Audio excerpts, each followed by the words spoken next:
E agora a informação é sobre saúde, porque nós temos um alerta importantíssimo. Até 2025, mais de 32 mil casos de câncer de pulmão serão diagnosticados no Brasil. E isso eu estou falando a cada ano, a estimativa é do INCA. O fumo é a principal causa. E eu vou conversar agora com o cirurgião torácico e oncológico, Dr. Vivaldi Faria Lobato Neto, que vai trazer para a gente um dos caminhos desse tratamento. Vivaldi, mais uma vez, obrigada por vir aqui ao Manhã Total conversar comigo, viu? Eu que agradeço o convite, Mônica. Então, a gente tem aí o câncer de pulmão, inclusive nós tivemos o Agosto Branco, que tratou sobre esse alerta, e nós temos algumas formas de tratamento, quimioterapia, radioterapia, mas a gente também tem a cirurgia. Como? De que forma? Em quais situações? O câncer de pulmão é um problema de saúde pública, né, Mônica? Exato. Hoje, no mundo, é o câncer que mais mata. Nossa. Ele está em primeiro lugar, ele é uma doença muito agressiva e, geralmente, o diagnóstico ele é feito numa fase mais tardia, porque é uma doença assintomática no estágio inicial, né? Então, o tratamento para o câncer ele é multidisciplinar. Então, ele envolve a cirurgia e envolve o tratamento com quimioterapia, imunoterapia, tem alguns tratamentos mais recentes também, né? A cirurgia ela é indicada para os pacientes que têm a doença numa fase inicial e ela é geralmente curativa. Então, o ideal sempre seria a gente fazer um diagnóstico precoce e operar. E aí o paciente ficaria livre da doença. Mas o que acontece é que 85% dos pacientes, quando chegam até o diagnóstico, já está numa fase mais avançada e de 6 em cada 10 pacientes já tem metástase pelo corpo todo. Meu sabe? Deus, que situação. Então, é uma situação complicada. O principal fator de risco para o câncer de pulmão é o cigarro. Se não houvesse tabaco no mundo, né, seria uma doença extremamente rara, mas ela é a doença que mais mata por causa do tabagismo, que é o principal fator de risco, né? E a gente tem campanhas, né, doutor Vivaldi, alertando sobre os riscos de fumar, mas infelizmente, como você disse, é a principal causa de morte, né? É a principal causa de morte por câncer. Por câncer de pulmão. Por câncer. Por câncer é o câncer de pulmão.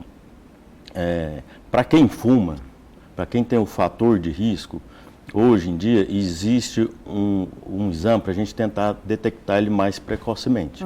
Como a mulher faz a mamografia, o homem faz o exame da próstata, existe um exame para a gente detectar esse câncer de pulmão. E esse exame é uma tomografia com baixa radiação, onde você faz em alguns grupos de pacientes. São aqueles que fumaram mais de 20 anos, um maço por dia. E tem entre 50 e 80 anos. Então, esse grupo que tem alto risco de desenvolver o câncer, o ideal é que ele faça uma tomografia por ano para poder identificar uma lesão numa fase mais precoce e aí a gente poder tratar, atuar de uma forma mais curativa, né? E nesses casos, as chances de cura, a gente pode falar quando é diagnosticado em fase inicial com a ajuda desse exame? Aí a chance de cura aumenta para mais de 80%. Nossa, significativo. Então, por isso é tão importante, né? A gente poder falar sobre esse rastreamento para poder identificar mais precocemente. Você falou dessa tomografia que pode verificar, ela já esse exame está disponível no SUS, que é uma pergunta frequente que os nossos amigos fazem. Ele está disponível no SUS, né?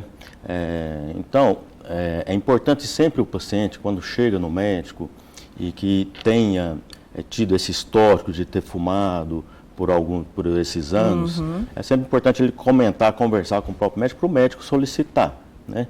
E aí poder identificar mais precocemente. Você falou dos sintomas, vamos reforçar para os nossos amigos, assim, quais são? Olha, os sintomas eles são bem brandos, né? É claro que à medida que a doença vai avançando, eles vão piorando, mas geralmente é uma tosse, quem fuma sempre tem uma tossezinha. E aí, de repente, o padrão da tosse muda, o horário de tossir muda. Às vezes era uma tosse seca, começa a expectorar um pouquinho de secreção, né? Dor torácica. Tem paciente que tem pneumonias recorrentes. Então, isso pode ser um indício. A rouquidão? A rouquidão também mas geralmente quando o paciente fica rouco é porque a gente já tem uma doença mais avançada, entendeu? E tem sintomas também que vêm e talvez estejam ali associados ao diagnóstico tardio. A perda de peso, eu digo porque eu tive um tio que teve o câncer de pulmão, né? E a perda de peso foi violenta. Às vezes é o primeiro sinal, né? Perda exatamente. de peso, de repente, em 3 meses já perdeu 5, 6 quilos. Exato. E aí vai ver o que está acontecendo e ver que pode ser um tumor, né? Eu sei que as pessoas que fumam, né, elas às vezes franzem a testa porque, né? É um hábito, É um hábito, né? E franzem a testa e tudo. E são resistentes de procurar o médico constantemente para verificar, porque não conseguem às vezes vencer, né? Essa dependência, são resistentes. E se não fossem, poderia ajudar? Com certeza ajudaria, né, né? Mônica? O pessoal, o pessoal que fuma há muitos anos, não é fácil parar de fumar, né? Que é um hábito, tem o vício da nicotina, né?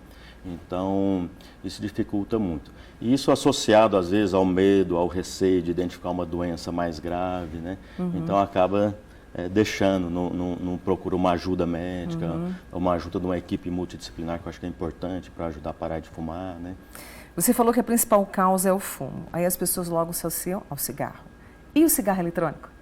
A gente tem falado muito, né? O cigarro eletrônico, ele foi lançado como se fosse uma alternativa para ajudar a parar de fumar. De fumar. Mas o que a gente sabe hoje em dia é que o cigarro eletrônico também faz muito mal.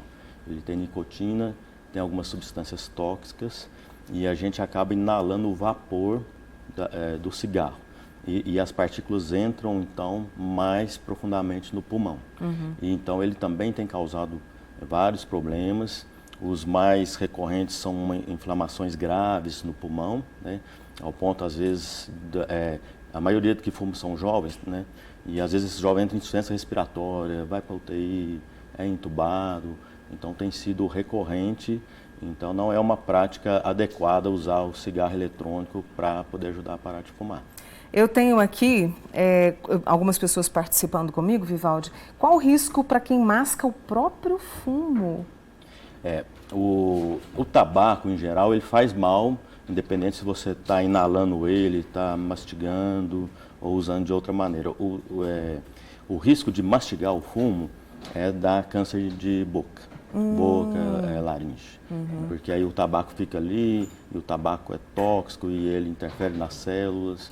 Então, ele também aumenta o risco de câncer. Tem mais uma amiga nossa participando aqui, Vivaldi, a Elaine. Até bom, a gente estava comentando aqui sobre essa importância da informação, né? Principalmente para a gente cuidar da nossa saúde e da saúde de quem a gente gosta demais da conta, né, Vivaldi? E aí minha amiga Elaine pergunta assim, este exame de tomografia, essa tomografia que você trouxe, deve ser feito mesmo para quem já parou de fumar por 12 anos? Deve ser feito para quem parou de fumar há 12 anos. O ideal, assim, o que os protocolos solicitam é que até 15 anos tenha parado de fumar, mas que tenha fumado bastante, mais de 20 anos máximo, o ideal é fazer esse acompanhamento. Depois de 15 anos, aí não precisa mais. Esse é o Dr. Vivaldi Faria Lobato Neto, ele que é cirurgião torácico e oncológico, um dos grandes profissionais que a gente tem, né, aqui no Brasil, super reconhecido, e conosco hoje no Manhã Total, trazendo mais informação a respeito do câncer de pulmão. Vivaldi, muito obrigada, volte mais vezes, tá? Eu agradeço muito o convite, queria mandar um abraço ao pessoal do Hospital Municipal, ao Dr. Wilter. Né, todos lá, né? E todos lá, que estão sempre ajudando a gente a trabalhar e resolver esses problemas de câncer. Né? Eu reforço meu abraço a todos do Hospital Municipal, Dr. Wilter, um grande abraço e muito obrigado, ao Cassiano também, tá?